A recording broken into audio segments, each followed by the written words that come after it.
A quick note about today's podcast. It was recorded on Zoom, so the audio quality isn't great, but I'm sure you'll enjoy the content. Thank you for dialing in.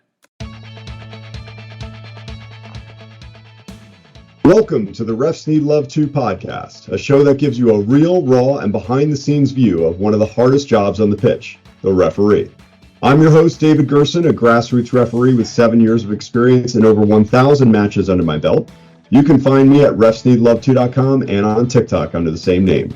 In today's episode, we'll be talking with Dr. Ben Mueller.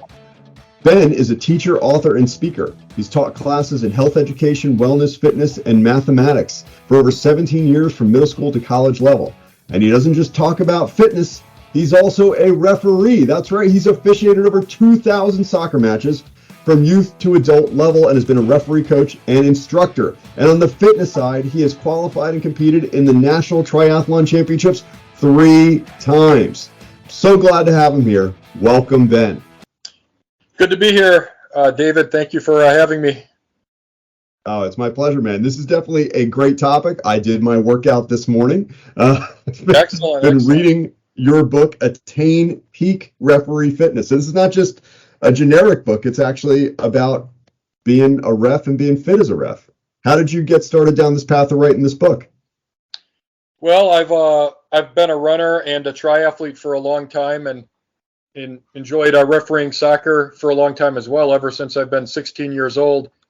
And I noticed that there wasn't a whole lot of books out there specifically for soccer referees about fitness. And, soccer referee fitness is similar to fitness in general, but it's got its own unique needs because referees are doing a lot of games. Most referees are working multiple games during the week. And we're also in the unique situation of having to run slow, run fast, sprint, walk, stop during games. So it puts us in a unique position there. So I thought it'd be really cool to write a book for referees. A book that I wrote before this was just on running fitness in general, but then I decided that referees really need their own individual book specifically for soccer referees. Yeah, we don't get any fitness training when we do our referee training. And even more shocking to me is how many times I go out on a weekend or a weeknight during high school season, and I'm the younger referee on the pitch. I'm 48, and yet the referee I'm working with does no warm-up. Pretty much right. Gets there cold and all of a sudden gets on the pitch and thinks everything's going to be okay. I always get so worried for my colleagues. Yes, and I see the same thing. Yep. Yeah, it's crazy. It's interesting. A lot of people don't know the facts that referees, Premier League referees, actually run more on average than Premier League players. Now, obviously, there are some players who run far more during a game, but I don't think the fitness side of a referee is really talked enough about, and what it takes to be, not just a good referee, but an elite referee as it relates to fitness. Exactly. Yep. I agree 100%. When you watch the referee run during a game in those high-level games, they are moving, they're running, they're keeping up with play, they're covering a lot of field, and that's definitely a big factor. And it also translates to mental, where I've seen a lot of games where the referee gets fatigued and tired.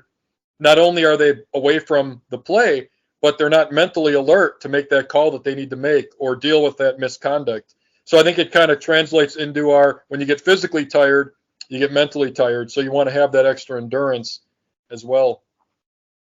Yeah, it's so interesting you say that. I mean, player, if they're absolutely exhausted and gutted, might get subbed out during a game. A referee is not going to have that luxury. And then they have to be mentally sharp and be able to communicate effectively in the 90th minute of the game, just like they would in the 5th minute of the game. There's no room for, I'm too tired or I can't keep up with play. That's just not an option for a referee. Right. When I used to referee a lot of tournaments when I was a teenager and in college as a way to make money during the weekends. And I remember on a weekend, doing 6, 7, 8 games on Saturday, and then coming back on Sunday and 6 or 7 more games, and you were always expected to be at your best for those championship games, which you were tired. And the toughest day was always Sunday morning, because you'd finish up Saturday about 7 or 8 o'clock. You'd get a meal in, try to get to bed at a decent time, and then the next day you woke up and you were like, oh my gosh, I got a full day of refereeing again, and that was always the toughest day. Yeah, it's quite fascinating. Again, people just do not understand. So, from what I've gathered in the limited research that I've done on this, that a Premier League ref may run 10.3 kilometers in a game, so about 6.2 miles or so in one match. But what you're describing is very common as a grassroots referee. Now, I can't do 5 or 6 games in a day anymore, but there's definitely scenarios where I could do 3 or 4 games, as you get to State Cup and those end of year tournaments, one day, maybe 3 games the next. And I will cover, 35, 40 kilometers, 20 miles over 2 days, consisting of, some walking, but jogging, running, sprinting. It is quite a physical exertion. And to be able to feel good and be in the right position, it is no easy task. No, it's not, and it's also hard to get nutrition in while you're doing all that because you're going from one game to the next, and that's hard to do as well. I've done a lot of triathlons. I think I've done over almost 1,000 running races or triathlons, 5Ks, half marathons in my life, and I will say that refereeing multiple soccer games a day is more challenging than doing just a 10K race or a 5K race, because even in a triathlon, when I do a triathlon, I'm done after 90 minutes, and then you're done for the day, and yeah, you're fatigued, you're tired when you're done, but you're done for the day. Where refereeing, just being on your feet multiple hours a day is tiring, and no, I trust me. Yes, I know. So let's kind of go back to the beginning. I could talk about this literally for hours straight, because it's becoming more and more critical for me as I age. But let's talk about the beginning. So let's say we have a referee who's maybe they're 20 years old, at the beginning of the career, a teenager for them, even though they feel great. But why would fitness be important for them, or specifically training referee type of fitness? Well, a lot of it depends on how far they want to go with refereeing. As you want to go higher up, fitness becomes more and more important. And if they're just looking at doing the little kid games, they're probably in good enough shape to do those games, just being young and being healthy for the most part, because most referees were players, and they can probably keep up with play just based on their own fitness from the sports that they've played and everything. But if they want to advance and do, high school games to college games, adult, semi-pro, and move up, then fitness is going to become more and more important for them, especially if they're transitioning from becoming a soccer player to just refereeing. The good news is that as a referee, you do gain fitness just by refereeing, but we really shouldn't. A lot of people say that they referee to stay in shape. We really should look at it from the opposite. We should stay in shape so that we can referee, right? Yeah. And can you, your book title here is Attain Peak Referee Fitness. What does referee fitness mean to you? Is it different from just the overall description of a generic fitness? What does referee fitness look like? Well, when we look at like the fitness characteristics that you use in a soccer game, you've got endurance, stamina. We call that cardiorespiratory fitness. Then you've also got speed and the ability to get from point A to point B quickly so that you can be at the play. That's more anaerobic, but that's gonna take some speed to get there. And then you have kind of like your overall durability, which is your ability to be on your feet for a long period of time and kind of get from position A to position B, not get tired out at the end of a game, and all of that. So I don't think general fitness to referee fitness changes a whole lot, but I think referees definitely want to have a lot of endurance in the tank, want to have speed in the as well, and not get tired out. And I think too, when you look at the very top referees, they do some strength training too, and they lift weights, and strength training becomes important because I think you've mentioned this in your TikTok videos that when you look the part to the players, they give you more respect just for that. And when the players can see that you're serious about your fitness, they're more likely to respect you as well, which is important. Yeah. And so that was for youth referees. Maybe they have some fitness there, but to move up, they really need to go beyond, just generally being a fit person into referee fitness. How about for adult like me? For the people who are working all those high school games or maybe some of those higher level academy games, why is fitness so important for those of us who are, say, 35, 40, 45, 50? Well, for a lot of different reasons. When you look at the three-person system of refereeing, when you have your two ARs and your referee, that is dependent upon having three people that are very fit. And oftentimes we see when we do our high school games that if you don't have a fit referee, the three-person system isn't very effective. And if one of the ARs can't keep up with play, everybody always assumes that being an AR is easier, but you actually have to be quicker to be an AR, especially if they're running that offside trap. You got to be able to get back to that second to last defender, and that's going to impact the game if the AR can't do that. So when you look at, referees that are older doing high school games, fitness is going to be extremely important, that they can actually be in position to make those calls, and that they can stay in the game and continue to do that, because let's face it, if you can't keep up with the second to last defender, then you probably shouldn't be on that game.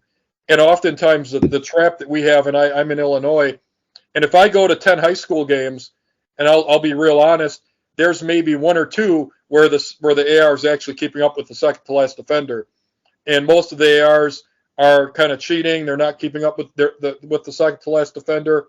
They're not following the ball to the goal line, and that definitely impacts the game.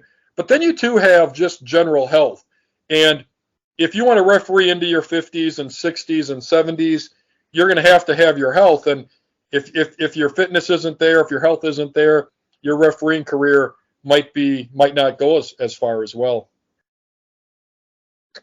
So let's say you were coaching me. So I'm 48 years old. I think I'm fit. But if you were building a fitness program for adult referees, what would it consist of? I mean, it's certainly not just running. We do some running, but what would I be doing? What would the three main components of fitness or four that would be critical for an adult referee who's trying to stay fit and be a great ref? Well, I think first of all, you want to have a strong aerobic base, and the aerobic base can be developed through a lot of long, slow types of training. So you could get on an elliptical machine, you could get on a bike, an indoor bike, or you could bike outside if you wanted, and just put in some time, nice pace. One of the things that happens when we exercise aerobically a lot is your body actually builds more capillaries, builds more mitochondria, which take in the oxygen to the cells. And if you look at like a Kenyan runner, not to get too off topic, but they have a lot more mitochondria and capillaries than your average individual. And that allows them to have a huge aerobic engine, which allows them to run at a really good pace for a long time. So one of the factors that we look at when you look at people like us, because I'm in my 40s too, is that we tend to not be able to put as much wear and tear on our body. Like I have the aerobic engine that I can go for a long time, but the limiting factor for me is actually more muscular. My muscles get fatigued, my leg muscles get cramped and sore and stuff. So I can't be on my feet running as long as I used to. So that's where take advantage of the low impact machines. And like I said, the elliptical, the bike. I swim a lot. If you know how to swim, that's a great way to develop some aerobic capacity. Now, since in refereeing you're mostly running or walking or jogging or sprinting, you do want to do some training running, some training on where you're going to be simulating what you're actually going to be doing. So I think that's important when you look at the development of your aerobic engine. And then also definitely some speed training. And a lot of people are afraid to do speed work because they think they're going to get injured. But if you warm up properly, you can do accelerations where you take maybe 50, 60, 70 yards and you just slowly accelerate. And we call that in the running world strides. And that can help build some speed because it works with your brain and your muscle connection. We call that like the neurological aspect of speed, which gets your legs used to turning over fast so that you can go when you have to switch positions or get to a position. You're going to be much quicker to turn those legs over quicker. So kind of a combination of the two. And then I would say some strength training is going to become important as well because that's going to help keep you in the game longer. So there's different exercises that you can do. I actually prefer the ones where you don't use any machines or anything, kind of where you use your own body weight. Simple things like squats, lunges. There's a workout that I like. It's called the 7-minute scientific workout that you can find online that kind of goes through a bunch of body weight exercises and things like that. But the one factor, David, for you is you're probably working a lot of games during the week. And that needs to be considered in the plan as well, where if you have a game on a Tuesday night, at 4 o'clock, you're probably not going to want to do a hard workout that morning, right? So that's the other part is a lot of referees don't really have an off season because they go all year round, right? Summer, you got your tournaments, fall and spring, and then in the cold climates like where I live in Illinois, we do indoor in the winter. So if you don't really have an off season, you're working 3 or 4 games a week, you're probably better off spending the time you're not refereeing doing more strength training and then also getting on those elliptical machines and the bike for some low impact cardio as well. Mm-hmm. I would love to go back to sprinting for a second. So again, I'm not trying to make this all about me, but I do. My fellow referees and I tell you, the way we begin, it's a high school match, is when you walk up and say, "Hey, how you doing?" They'll be like, yeah, my calf or my hamstring. They'll start listing out all of their pains. Like seriously, we're a bunch of like old men. Oh yeah. Generally, not that I don't want to be chauvinistic, but generally it's like 99% men in high school reffing, older men, and it's like, oh, what's ailing you? But personally, for me, my last big injury was during the FIFA fitness test, doing the sprints from a dead stop, which is not something I had trained previously. And so I am quite honestly fearful. That is my fear, is that I'm going to, take off on a sprint on the pitch and I'm going to get injured again.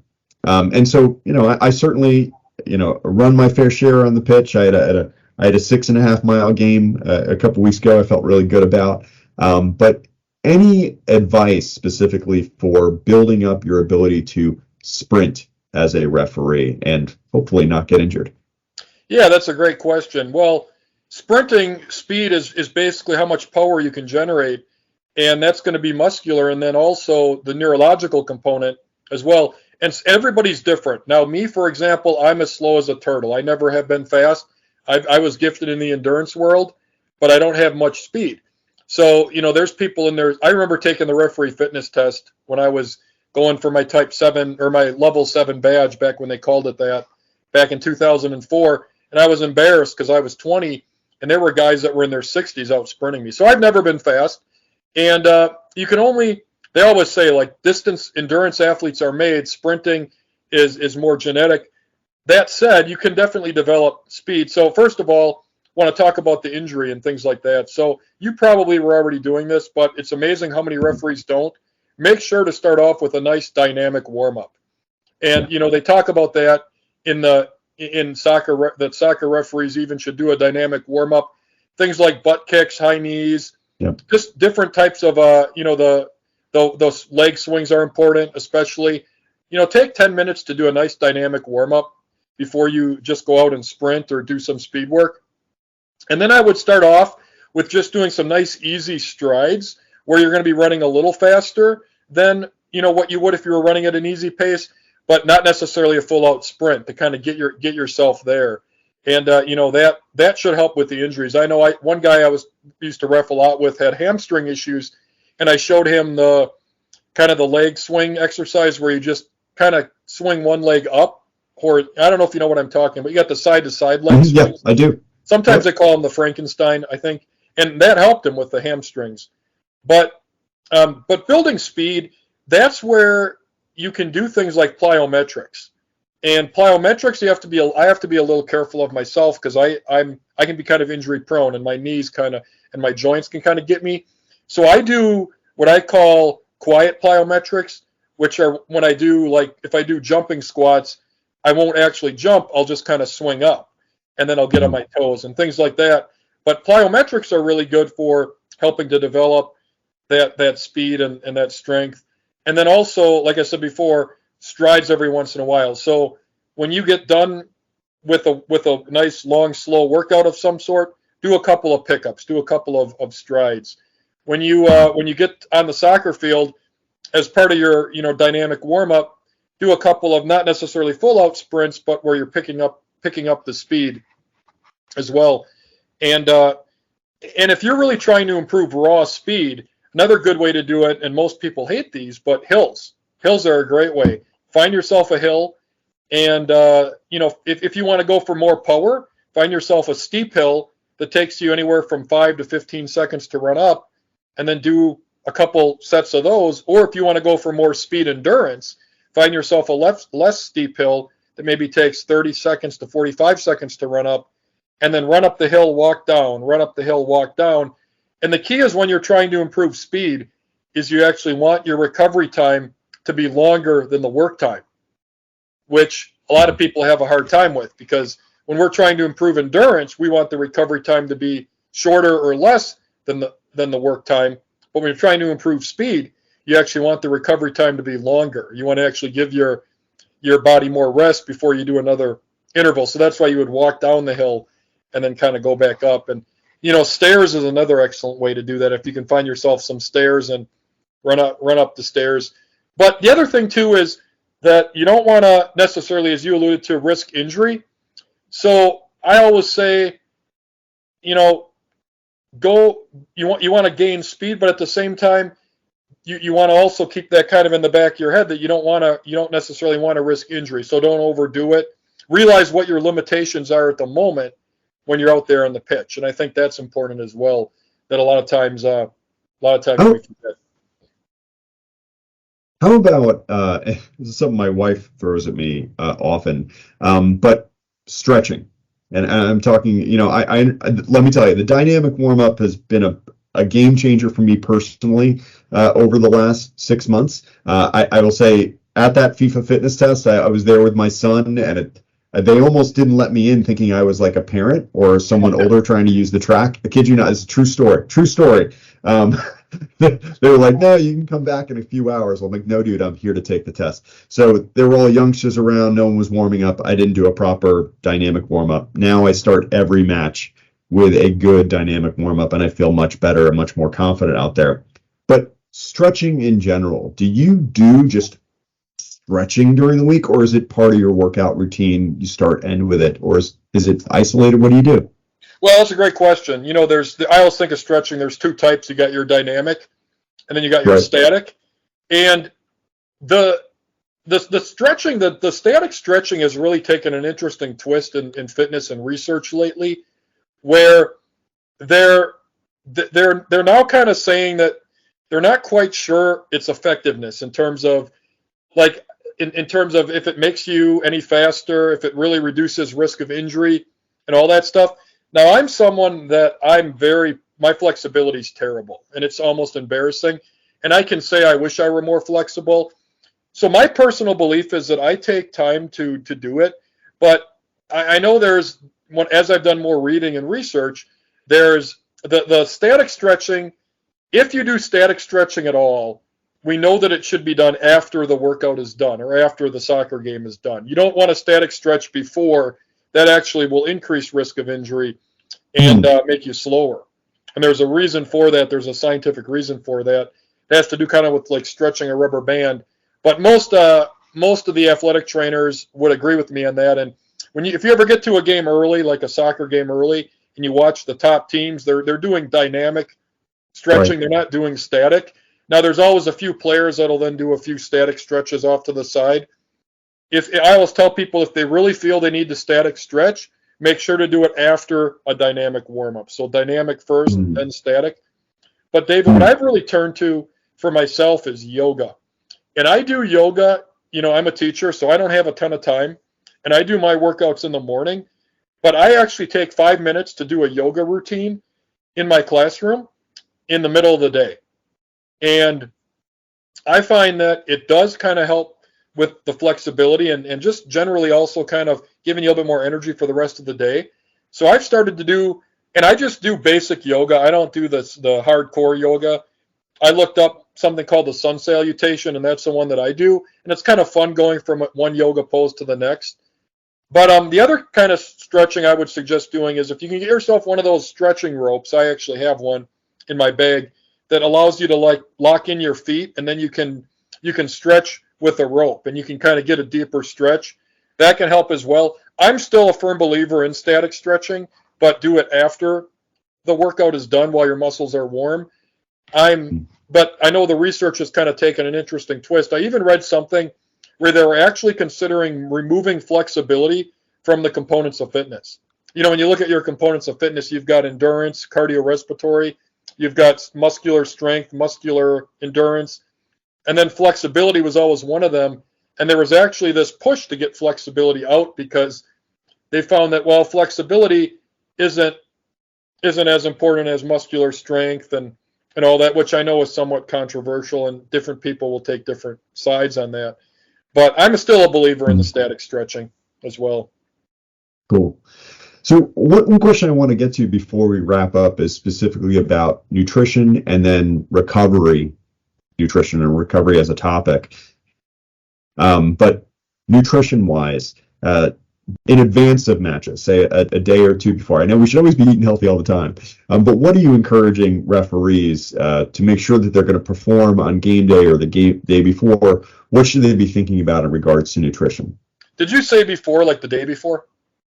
Yeah, like in the lead up to matches. I mean, I'm Okay. sure overall, you want to eat healthy as best you possibly can, but I'm trying to think as it relates as a referee, what should they really be thinking about? What should they make sure that they're putting into their body to make sure that the day before or day of that they're going to be able to be at their best performance? Oh, excellent question. Okay. Yeah, and that's very individual. I know nutrition has there's different people that have different beliefs with nutrition.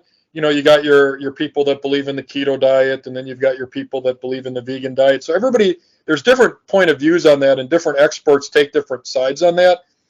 The number one preferred source of fuel by your muscles is still glycogen. You know, and that's what you're going to be using during the soccer game. And you look at like marathon runners, they'll carbo load the day before a marathon to get as much glycogen in their muscles as possible. You know, now we're probably not, depending upon how many games you're doing, if it's an all-day tournament, you might actually need the carbo load when you think about it, right? Because you're going to be burning as much fuel as a marathon runner does if you do an all-day tournament.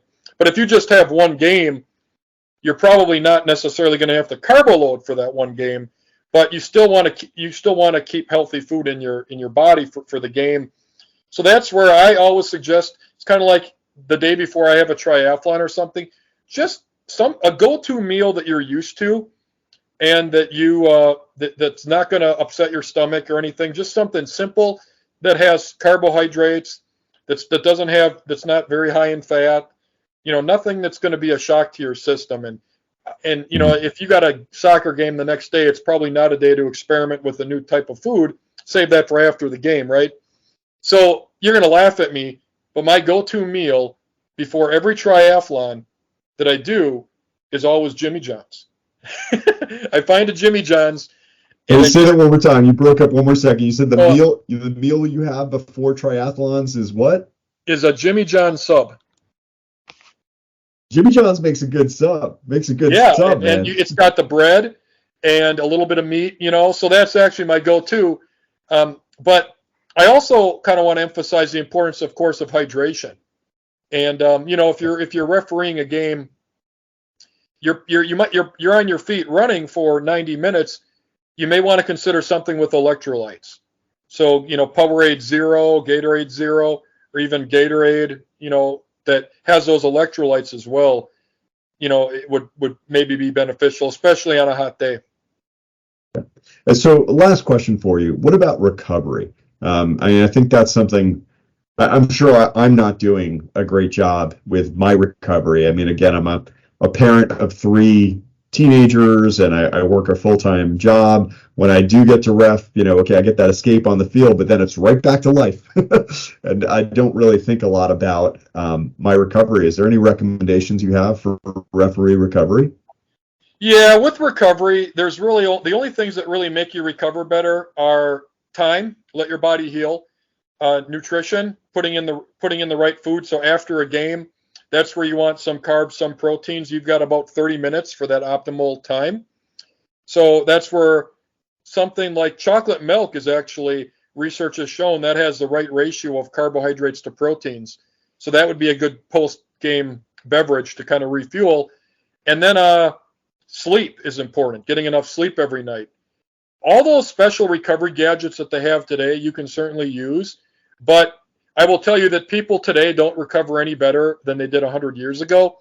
So foam rolling, I talk about that in my book. The cold water bath, a lot of people believe in that. That might actually not be so good for us because there's different reasons why we might not want to do that. But there are a lot of people that do that regularly. I actually prefer the hot tub myself.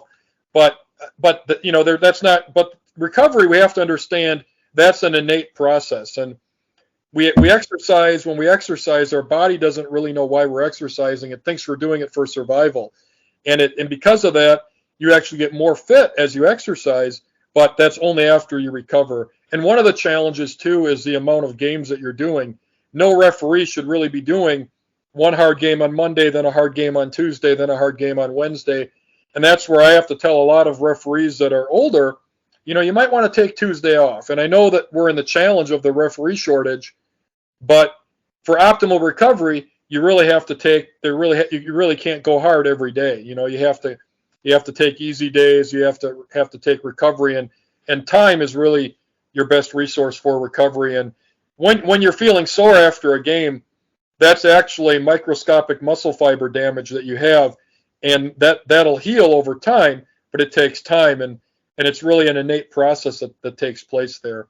So yeah, pretty much just time, rest, and good nutrition, and don't overdo it. Yeah. I tell you, it's great advice. No one has to tell me to sleep twice. Let me tell you, I'm a great sleeper.